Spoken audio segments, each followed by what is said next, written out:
Doctor గారు మరి పథ్యాహారంలో ఏ సమస్య ఉన్న వారి కోసం పథ్యాహారం తయారు చేసుకోబోతున్నాం?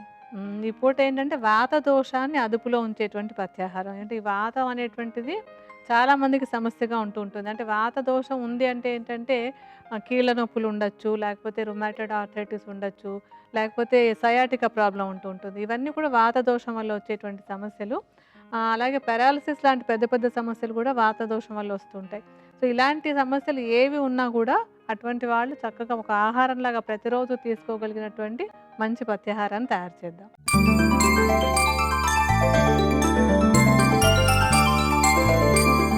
వాత దోషాన్ని అదుపులో ఉంచే పథ్యాహారం తయారు చేసుకోవడానికి కావలసిన పదార్థాలేంటో చూద్దాం. ఎర్ర కందిపప్పు, పెసరపప్పు, గోధుమ పిండి, ఉలవలు, ఉప్పు, జీలకర్ర, ఇంగువ, నెయ్యి. కావాల్సిన పదార్థాలేంటో చూసాం కదా. ఏ విధంగా తయారు చేసుకోవాలో డాక్టర్ గారిని అడిగి తెలుసుకుందాం. డాక్టర్ గారు మరి స్టార్ట్ చేద్దామండి. చేద్దామా? అంటే చక్కగా ఈజీగా తయారు చేసుకోవచ్చు. మొట్టమొదటి దీనికి మనం స్టవ్ వెలిగించి బాండీ పెట్టుకుని పోపేసుకోవాలి. స్టవ్ వెలిగించండి.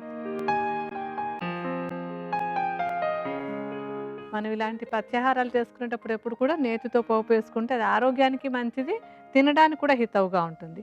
సో, నేతిని కొద్దిగా వేసి కరిగించుకుందాం. జీలకర్ర, కొంచెం ఆవాలు,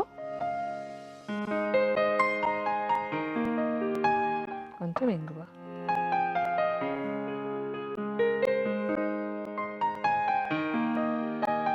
ఇలా పోపు వేసేసుకున్న తర్వాత సుమారుగా మనం ఏంటంటే ఒక 4 కప్పుల నీళ్ళని పోసి మరిగించుకోవాలి.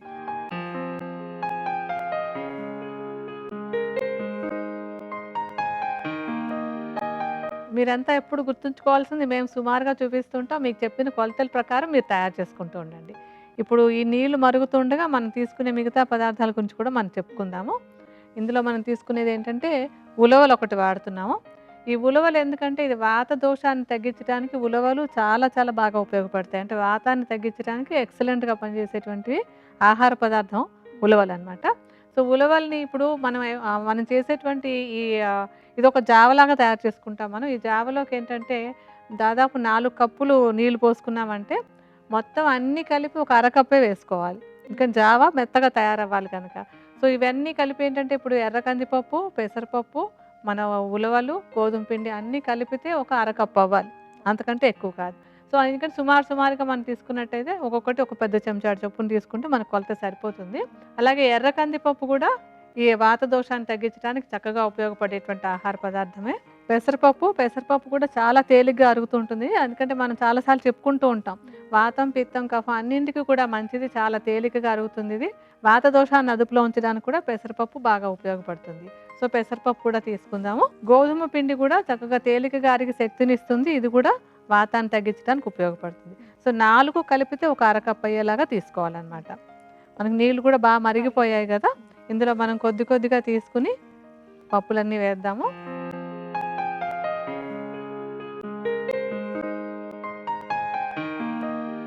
మూడు కూడా సమపాలులోనే తీసుకోవాలి. అన్ని సమపాలలో. అంటే కొంచెం ఈ పప్పులు ఉడికిన తర్వాత మనం గోధుమ పిండిని యాడ్ చేసుకోవాలి. కానీ గోధుమ పిండి తేలికగా ఉడికిపోతుంది కదా. సో, పప్పులు అంతా ఉడికేంత వరకు దాన్ని మనం ఉడికించుకోవాలి. ఉడికిపోయినట్టుంది కదా. ఒకసారి చూడండి అది. పప్పులన్నీ బాగా మెత్తగా ఉడికాయా? పప్పులన్నీ మెత్తగా ఉడికాయండి. ఇప్పుడు ఏంటంటే ఉడికిపోతున్నాయి కనుక ఈ సమయంలో కొంచెం గోధుమ పిండి కలపాలి. గోధుమ పిండిని మనం వేడి నీళ్ళల్లో వేయకుండా కొంచెం ఒక చెంచాటి పిండిని విడిగా నీళ్ళతో కలిపి పేస్ట్‌లా చేసి దాన్ని ఇందులో కలుపుకుందాం.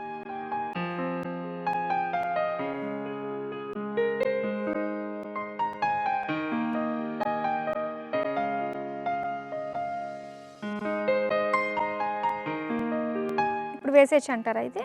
నీళ్ళతో పాటు ఆ గోధుమ పిండిని ఇందులో వేసేసేయండి.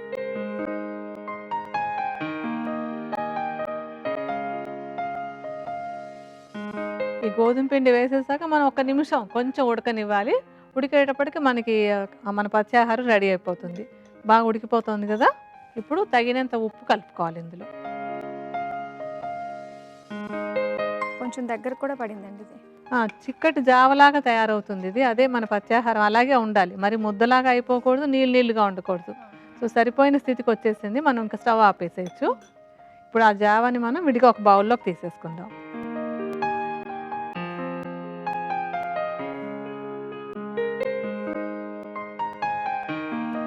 మన పథ్యాహారం రెడీ అయిపోయింది. ఇది ఇలా జావలాగానే ఉంటుందన్నమాట. ఏ విధంగా తీసుకోవాలంటారు? అంటే వాత సంబంధమైన సమస్యలు ఉన్నటువంటి వాళ్ళు ఎవరైనా కానీ, ఇందాక మనం అనుకున్నాం కదా, సయాటిక నొప్పులు కానీ, కీళ్ళ నొప్పులు కానీ, లేకపోతే కాళ్ళు చేతులు లాగటం, ఇలాంటి రకరకాల సమస్యలు, వాత సంబంధమైన సమస్యలు ఏవి ఉన్నప్పటికీ కూడా దీన్ని ఒక ఆహార పదార్థంగా ఉదయం భోంచేసేటప్పుడు కానీ, సాయంత్రం భోంచేసేటప్పుడు కానీ, ఏదో ఒక పూట ఒక పదార్థంగా దీన్ని తీసుకుంటున్నట్టయితే కనుక వాత సంబంధమైన సమస్యల్లో వాత దోషం బ్యాలెన్స్లోకి రావడానికి ఈ పథ్యాహారం బాగా ఉపయోగపడుతుంది.